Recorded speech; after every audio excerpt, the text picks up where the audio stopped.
in one of our post-show conversations. And tonight I am pleased to have with me Benyamin Cirlin, who is the Executive Director for the Center for Loss and Renewal. Did I get that right?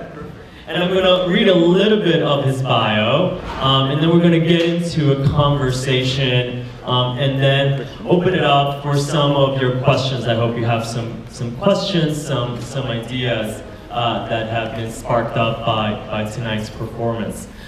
Before I go into Ben's bio, I want to say that this conversation will be recorded, and some elements of our conversation will be transcribed and will be available on our online resource page called The Brief. For the address of The Brief, I'm going to direct you to the second page of your program, and at the bottom of the second page of your program, you'll find the direction to The Brief. In The Brief, we include pictures of the performance and other contextual information to help you continue exploring the themes that we have raised with this production. I also want to direct your attention to the insert in your program announcing tonight's post-show conversation. If you turn the insert, on the back of the insert, there is a survey, and I'm going to encourage you to please give us some feedback and fill it out before you leave. One of our interns will be in the lobby collecting the surveys at the end of our conversation. And again, we'll have about 15 to 20 minutes of our conversation, Ben and I, and then open it up to some of your questions. That's all the logistical stuff, and I just want to quickly go into a little bit of information about Ben. As I said, he's the Executive Director for the Center for Loss and Renewal here in New York City. And he has been practicing psychotherapy for over 30 years. He's a graduate of the School of Social Work at the Yeshiva University and has a postgraduate certificate in psychoanalytic and family therapy. Is that correct? From Long Island Institute for Mental Health, and he has worked in psychiatric settings, including the Manhattan Children's Psychiatric Center, the Four Winds Hospital, North Shore University Hospital, and worked with children, adolescents, and adults. What's pertinent for our conversation today is that he has an expertise in complicated grief, and we'll talk about that, and post-traumatic stress disorder, and has worked, as I said, with individuals, with children, with adolescents, with couples, with families, and in group settings, and has presented at conferences all around the country and internationally, and also has consulted with different organizations on workplace grief issues as well. Does that cover it, I think? That's got it. Fantastic. Well, thank you again, Ben, for accepting to be here with us tonight and to chat. The first thing I want to ask you, you've seen the show tonight for the first time with our audience and our choir, by the way. This is the first time that this choir performs tonight. And the only preparation they get is that they learn the music. They rehearsed for 6 weeks prior to tonight's performance, but they did not read the script and didn't know anything about the performance other than some of the ideas behind it and what it sort of was about, but didn't know anything. They sort of learned what the play was about on stage, just like you learned what the play was about. So, your first impressions about the play? You know, I love the part of the choir being an integral part of the play. By the way, before I even say anything more, I want to give you a lot of credit for being here at 9:30 at night talking about grief, loss, and trauma. And that really sort of added to that. But there was a tremendous seriousness among people in the choir that I really I appreciated. And my overall thought was that the play really addressed, I think, you know, the central issues involved in what happens to people when trauma enters their lives. So I mean, I think they did a good job of that, and I think we'll be able to talk about kind of those central ideas. Yeah. So could you tell us what's grief? How is grief defined in psychotherapy, or better yet, complicated grief, which I think it's a little bit different? So those are two questions. I mean, basically, we as human beings get attached. And attachments, we live via our attachments, and when those attachments are cut off, we hurt. And grief is really the process of finding a way to live in a new world, in a changed world. And for the most part, that's a process for most people. I mean, there are a lot of different ways of grieving. And our culture is still, I think, very much doesn't really understand the variety of grief styles there are. But ultimately, kind of the end goal of grief, in my thinking, is to get to a point where, in spite of the fact that I've been wounded, I can still make a meaningful life. Complicated grief is really that grief that where it doesn't end, because the nature of the loss, the nature of the personality of the person, that somehow or another the natural process of grieving gets impeded.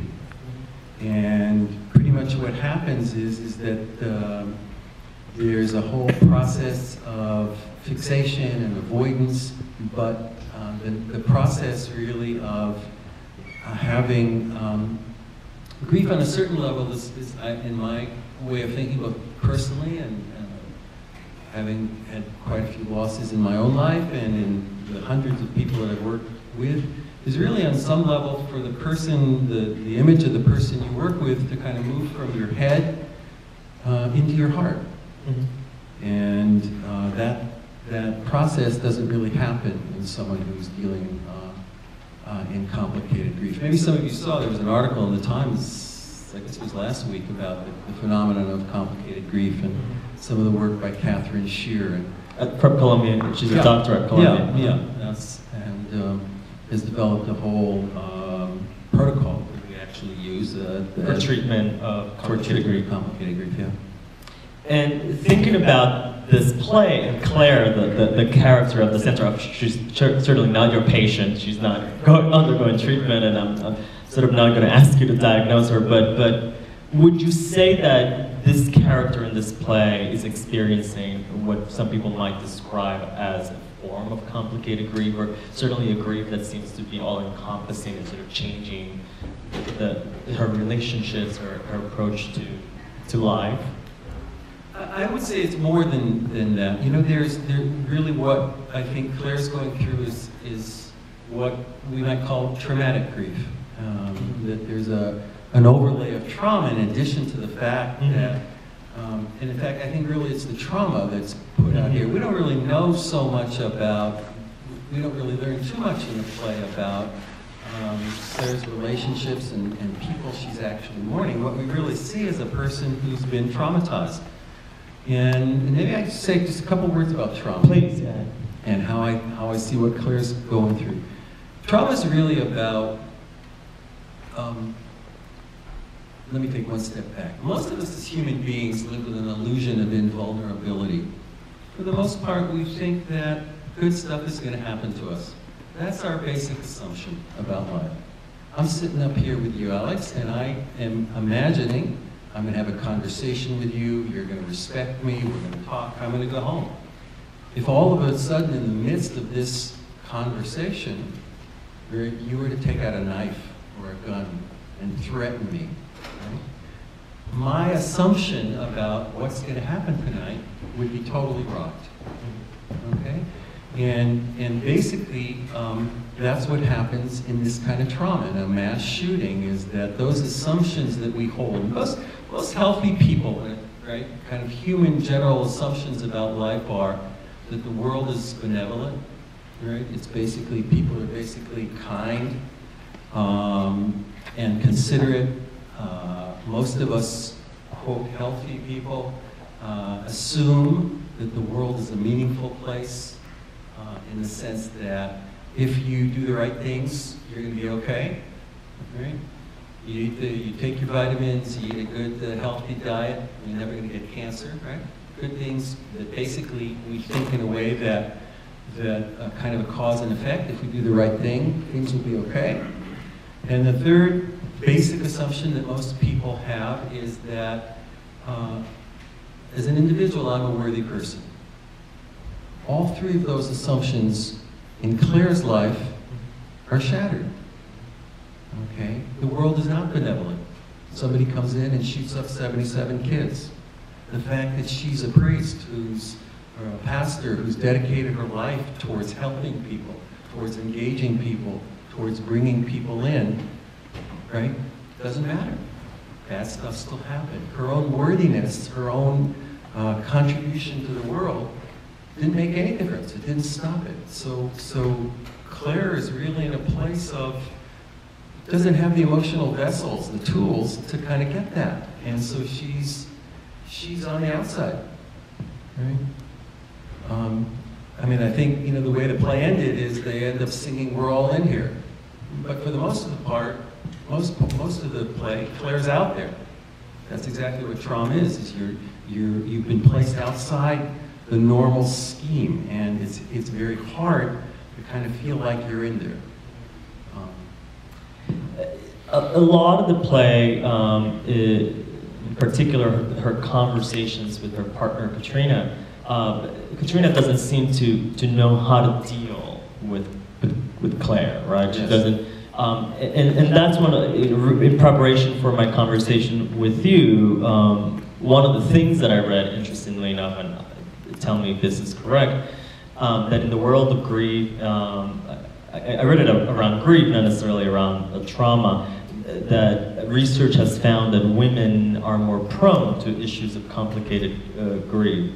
Is that correct in some of your research? That you know, I mean, I think that's statistically true. That's statistically true. And we could talk about that, what that means. I mean, I think relatively, that's less interesting to me as I watch the play. What's more interesting to me in the relationship of Katrina and Claire and the outside world and the grieving person is that most people feel rather uncomfortable and rather inadequate around a grieving, traumatized person. And don't know exactly how to support somebody that's undergoing these issues. What do we do? How do we best support a family member or someone that is going through these issues? What are some of the things that therapists ask family members to do in this type of situation? Well, number one is to ask the person who's hurting what they need, right? Sometimes they can tell you, sometimes they can't. But I think what's just as important, not only what you do, what you don't do. And kind of do no harm. And I think the harm really comes in people trying to provide an answer, right? And to kind of give a context to the person who's grieving and the person who's traumatized. And I understand, I basically believe that most people are good-hearted and mean well, but those answers, they don't do it because there's no answer, right? And really sort of, and we see that in the play and in the lives of most traumatized people. Claire kept asking why, right? That was in the beginning of the play. She kept, saying why. And in fact, that's pretty typical for people who are grieving, or certainly people who are traumatized, because there's the question why is really an attempt to recreate meaning. How do I put back together a world that has been shattered? How do I make sense of it? Okay? And what we know is that ultimately most people fail in making sense. I mean, what kind of sense can you make of a man shooting 77 children? Right? People who ultimately kind of find a way back into a meaningful life do not look for a general, they kind of let go of making sense of it. And what they tend to focus on is, how do I make some local meaning in my own life? Not meaning that comes from understanding, but meaning that comes from a kind of personal value. What are some of the symptoms, both in terms of trauma or complicated grief, that somebody sort of experiences?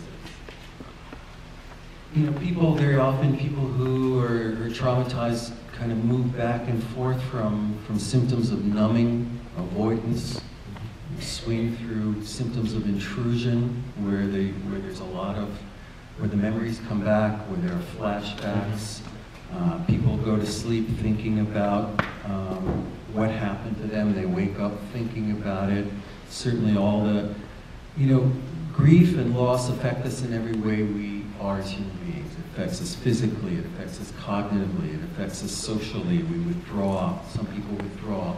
It affects us behaviorally. And it affects us clearly spiritually, how we, our take on the world, and what allows us to feel at home in the world. And so all those symptoms basically take a person in many ways out of the world. What advice would you give somebody who thinks that they are experiencing complicated grief, or some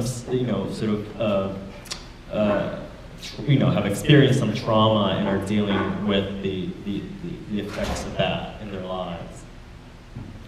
Well, I think ultimately, again, I mean, that's the end of the play is we're all in here. What's going to bring you back in? Mm-hmm. Right? It's more than likely finding supportive people, right? People who are going to